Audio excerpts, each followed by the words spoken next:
guys, it's Katie, and I'm here today to talk about some books that I'm on the fence about. If you guys don't remember, last year I did a video where I talked about all the books I removed from my TBR and all of the books that I was on the fence about. Well, this time I'm gonna plan on waiting to talk about the books that I removed from my TBR until the end of the year, but I do want to start talking about the books that I'm on the fence about, because then I might be able to do kind of what I did last time and give you a list of the books and then do some polls on Twitter so you guys can vote on whether or not I should keep it. And I'd really appreciate it if you guys were to vote on the books, right? Because it would just be really nice. And feel free to like comment down below and let me know whether or not you think I should keep it or not. But without further ado, I have 43 books that I'm on the fence about. So we probably should just launch in and get started. I'm not going to really do much of it like a detail as to why I'm on the fence about it.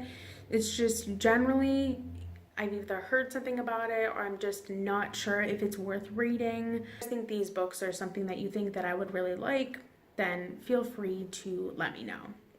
So without further ado, let's jump in to the books. The first 6 books that are on here are all from the Godfather series by Mario Puzo, but there are a few books that are actually written by other authors, and they are The Sicilian, The Last Dawn, and Omerta by Mario Puzo. So he was the one who originally wrote the first book. And then there are 3 other books, The Godfather Returns and The Godfather's Revenge by Mark Weingartner. And then finally the last one, which is The Family Corleone by Edward Falco. If you think I'd like those books, let me know down below. I really enjoyed the first one, but I've heard more mixed things about the last 6 that I mentioned. So if you think that I'd should at least give them a try, or if you think I'd be interested, just let me know. Then the next book is The Last Templar by Raymond Corey. I have become kind of picky with books like that. It's like a historical fiction mystery thriller kind of a thing. And normally, like, I absolutely love books like that. They are like my favorite things ever. But for some reason, I've just not heard great things about it, but like it also sounds like it could be potentially right up my alley. So I'm just not sure which should outweigh, if my like interest in that time period and the overarching like interest in the kind of story should weigh out, or if just like the fact that I haven't heard good things about it and it's a genre that I tend to be a little bit iffier with. I don't know. I'm having a hard time deciding. And the next book might surprise a lot of you, and that is The Upside of Unrequited by Becca Albertalli. I am incredibly picky with contemporaries. In order for me to usually like contemporary, another genre needs to be kind of tucked in. So it can be like a historical romance, or a murder mystery romance, or I don't know. Like for instance, I'm really interested in Red, White, and Royal Blue. Like the idea of like having that political aspect and like royalty aspect in it combined with a contemporary is very appealing to me. But something that's just like pure contemporary, for some reason I just tend to be a little pickier with it. But it also sounds interesting to me because it literally sounds like me. You know, The Upside of Unrequited. I've been in unrequited love situations before. I've had like thousands of crushes on people, but nothing ever happens. So I mean, it's kind of appealing, but like also my hesitation with contemporaries is just really putting me on the fence. So let me know if it's worth it down below. And the next one is The Boneless Mercies by Genevieve April Tucholke. I'm not sure how to say that name. And I've heard mixed things about this book. I've heard it's kind of like a gender bent retelling of Beowulf, and like I am literally all about Beowulf, but I've heard mixed things about the book. I actually have a kind of an excerpt thing that I actually accidentally got because I thought the book was free or something. So I'm considering reading the excerpt and seeing if it's something that I'd enjoy, but I don't know about actually continuing on with the full book. I don't know. Do you think just reading the excerpt will be enough?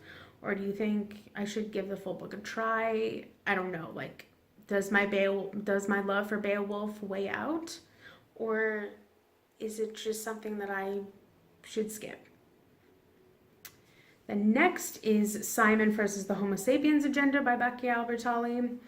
I know a few months ago in my Out of My Comfort Zone book tag, I said that a book that I normally don't read that I was going to consider giving a try is Simon versus the Homo sapiens Agenda.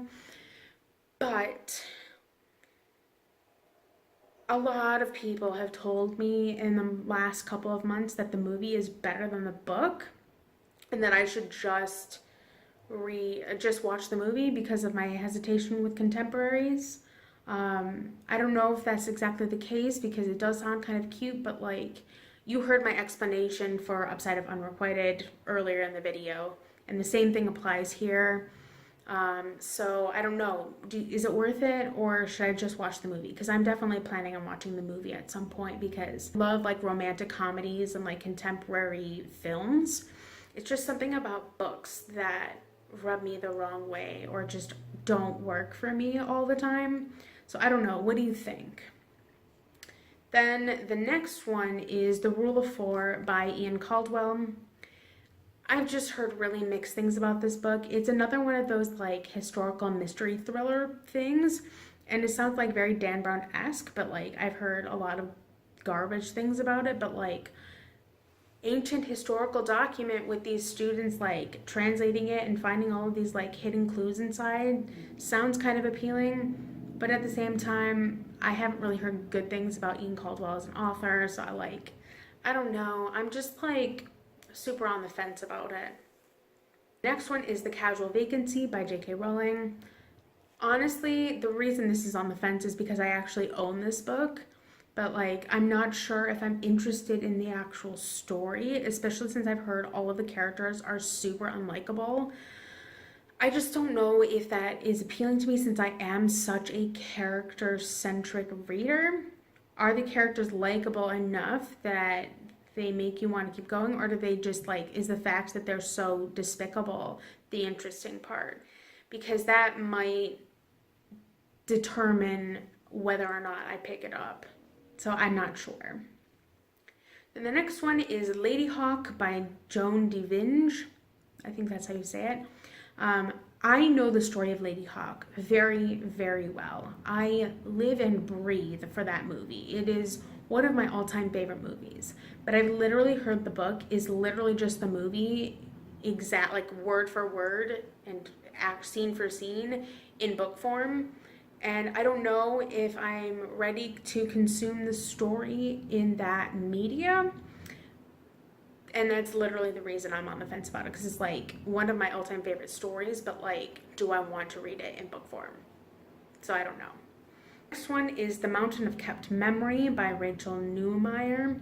And I don't even know why this is on here. I don't even remember what this book is about, but I remember it sounding really, really interesting at the time, and I wasn't sure where to put it. So that's why it's here. But if you guys have heard of this book or have read it and you think I'd really like it, feel free to let me know either on Twitter or here. Then the next one is also probably going to be quite a bit of a surprise to some people, and that is A Gentleman's Guide to Vice and Virtue by Mackenzie Lee. I am really interested in like historical pieces, like historical fiction, and the fact that it has fantasy elements and that it sounds kind of interesting. But I've heard that it's a bit far-fetched and that it's like annoying at times or something. I don't know, I've just heard more and more polarizing things about the book. So those of you who know me and my tastes, let me know whether you think I'd like it or not, because it's just something I'm not so sure about anymore. And the next one is probably going to surprise quite a few of you, and that is Nevernight by Jay Kristoff. I don't exactly know why it's on here. Maybe it's just because I've heard so many negative things about it in the last couple of months, but like it's right up my alley because like assassins and fantasy and dark things, like it should be something that I'm all about, but like I don't know. I'm just trying to figure out if it's something that I want to read, especially with some of the things that I've heard over the last couple of months. Then next is the Pericles Commission by Gary Corby. This is literally a murder mystery kind of a series in ancient Greece. And it sounds really comedic and sounds really fun, but literally every single time I was scrolling by it on my TBR, I would just never want to read it. Like, despite reading the summary and being intrigued and like knowing that I probably would like it and that I should probably give it a try, I just, for some reason, I have no desire to read it, but I also really want to read it. So for that reason, it's on this list.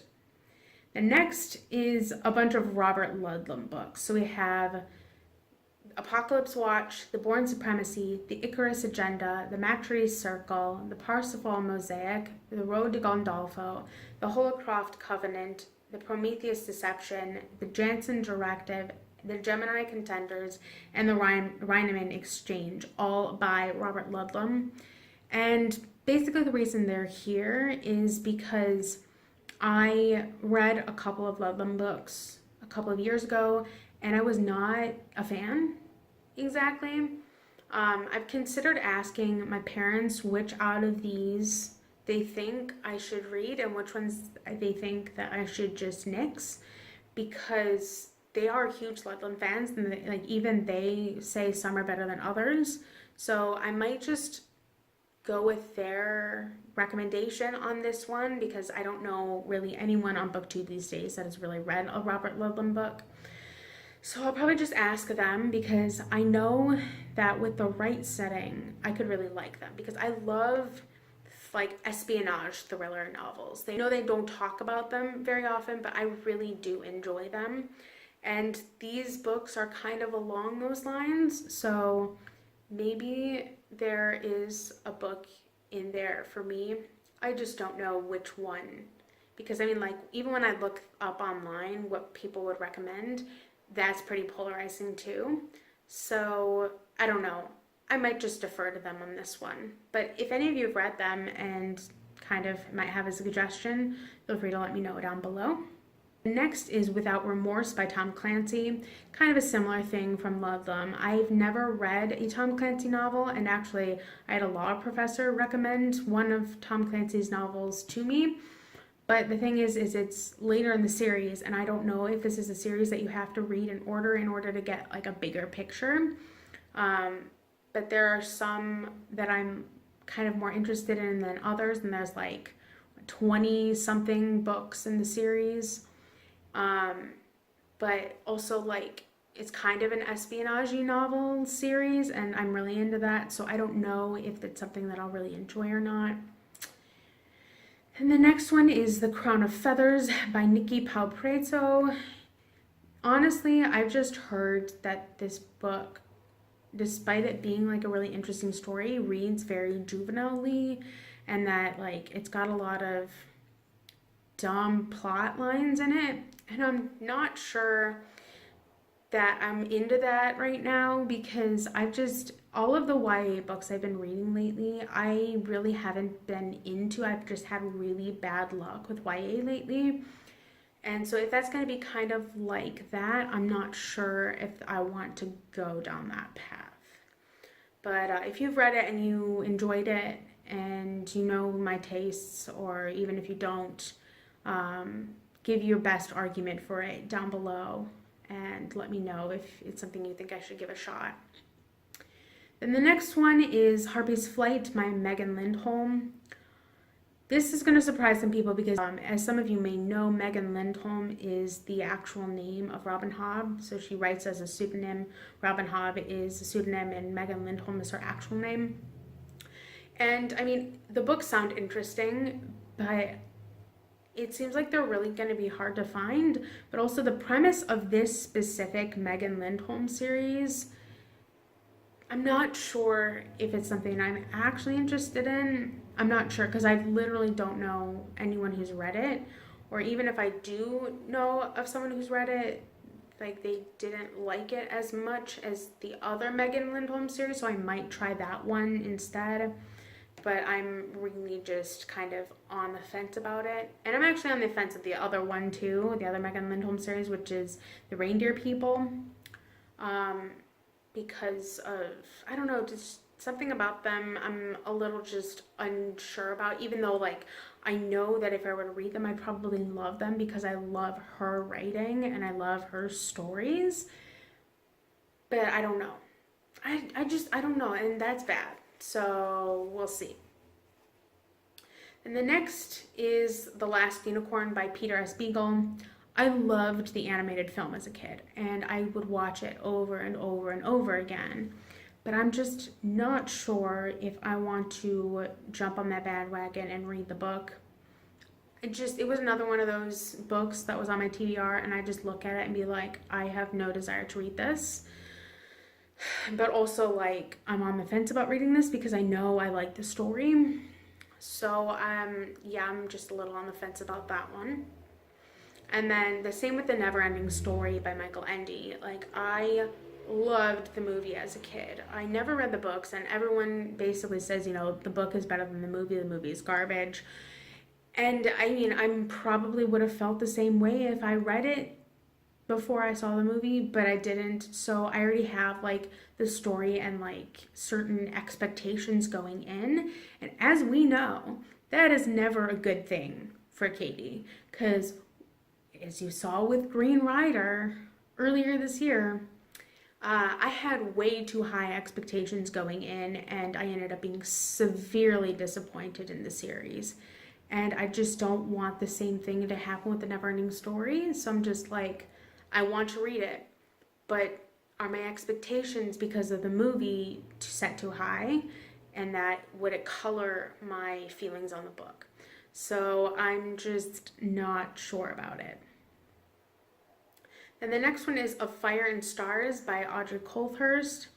I've heard good things about the series, and I'm really down for LGBT rep in fantasy, and I've heard that that's kind of what this is, but I've heard it's really, really, really heavy on the romance, so that's what's kind of putting me in the on the fence category, because like while I love romance, I don't necessarily love it to be a central plot point of the book. Like it can be in the background or it can be like a subplot, but if it's like so intertwined with the actual plot, I'm not sure if that's something that I want to do. But like I've also heard it's like heavy into horse stuff, and I am like majorly into horse things.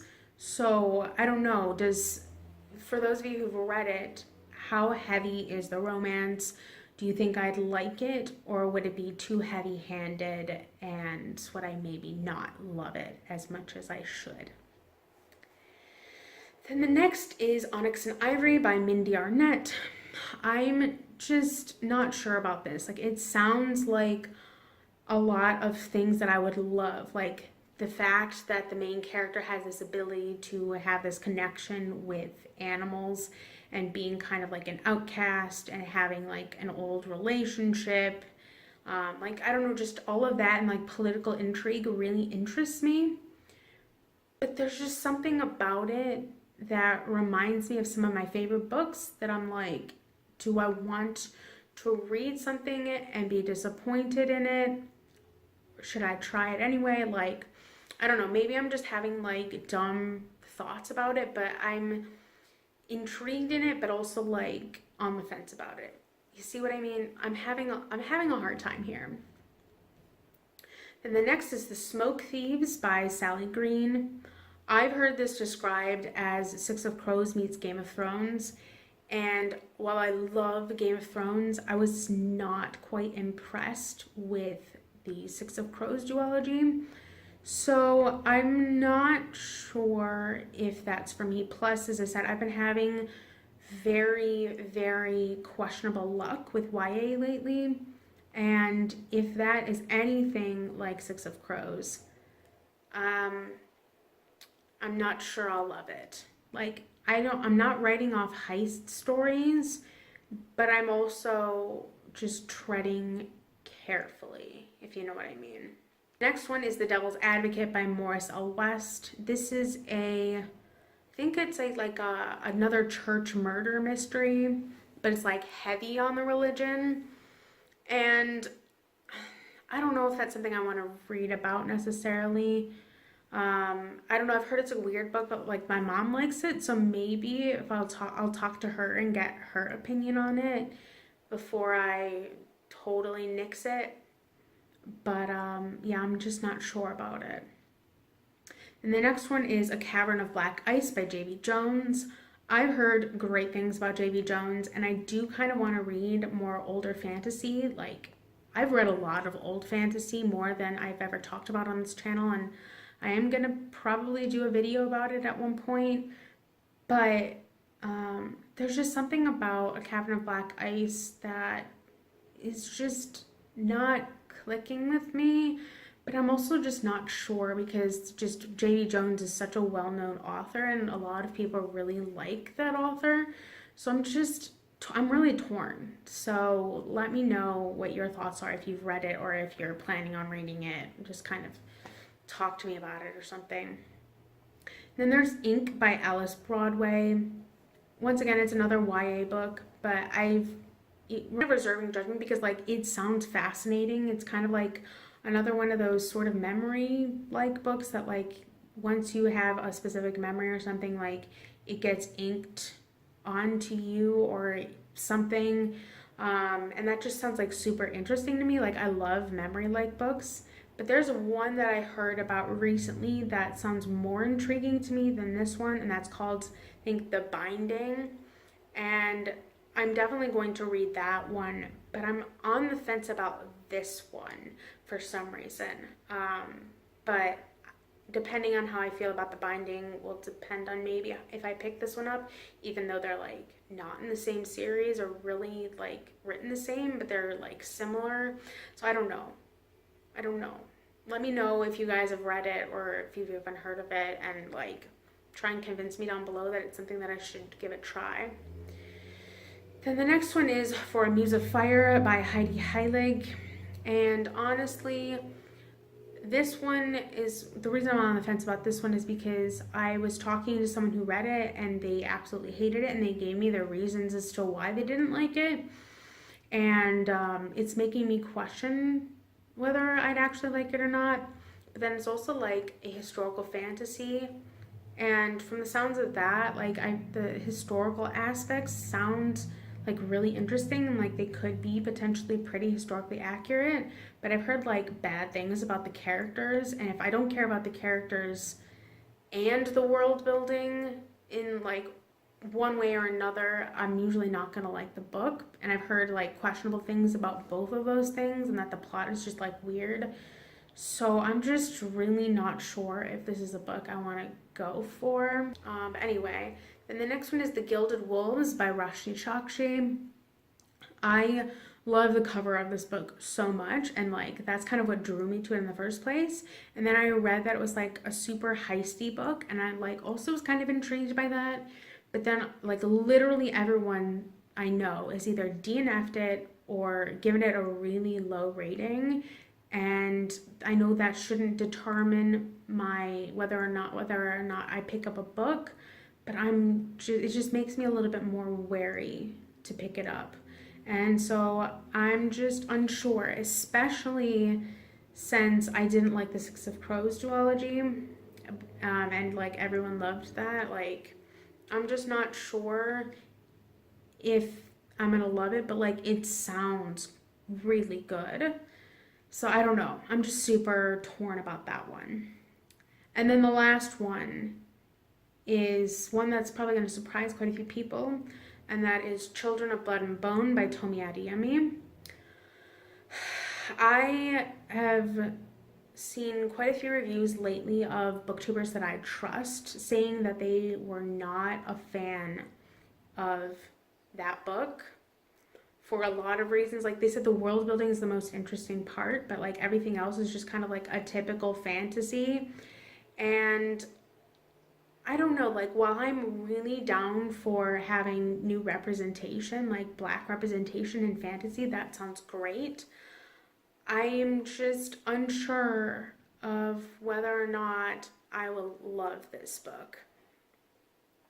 So yeah, those are all 43 books that I'm on the fence about. As I said, I'm probably going to make a Twitter thread of polls for you guys to vote on and have it like span a week or something. And it should go up hopefully shortly after this video goes up. If I can swing it, we'll see. But I'll be very interested to see which ones you guys are telling me to keep and give an actual try to, and which ones you tell me to not read. But that'll help me significantly getting feedback from other people who may or may not have read them. But yeah, that's about all I've got for you guys today. So you guys know the drill, and as always, both my social media links are down below in the description. I have a Twitter, which is @ASeaOfTomes, which is the same as my handle here. And then I have a Goodreads page, which is not quite in use at the moment because I'm not really reading. But feel free to go follow me over there so you can keep track of the things that I've been reading and see my progress and kind of just get a general feeling of how I'm feeling about any given book before I come and scream at you about it over here. And I will catch you later in another video for you guys again soon. Bye!